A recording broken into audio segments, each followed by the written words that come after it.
একটা কোর্টে ডিভোর্সের মামলা উঠেছিল। স্বামী স্ত্রী প্রথমে কাঠগড়ায় দাঁড়াতে ম্যাজিস্ট্রেট জিজ্ঞাসা করছে, তোমরা কেন স্বামী স্ত্রী আলাদা হতে চাও? সবার প্রথমে ছেলেটা চিৎকার করে বলছে, আমি আমার বউকে ভালোবেসে বিয়ে করেছিলাম, তবুও আমি আলাদা হতে চাই।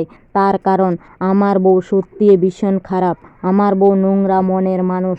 তখনও মেয়েটা চুপ করে দাঁড়িয়ে আছে। তখন ম্যাজিস্ট্রেট জিজ্ঞাসা করছে, তুমি কেন আলাদা হতে চাও? তখন মেয়েটা বলছে, আমার স্বামী ভীষণ ভালো ছেলে, ও পরিবারের সকলে দুঃখ কষ্ট বুঝতে পারে, এই জন্য আমি ওকে ডিভোর্স দিতে চাই। ম্যাজিস্ট্রেট জিজ্ঞাসা করছে, এটা আবার কী রকম কথা? ভালো ছেলেকে কি কেউ ডিভোর্স দেয়? তখন মেয়েটা বলছে, আমার স্বামী একজন ভালো ছেলে, ওর মায়ের কাছে যোগ্য সন্তান, কিন্তু একজন ভালো স্বামী নয়। ওর মতন সন্তান পেলে পরিবারের সকল মানুষ ভালো থাকতে পারবে, কিন্তু একটা মেয়ের জীবনে ওর মতন স্বামী পেলে মেয়েটা দুঃখ কষ্ট বেড়ে যাবে।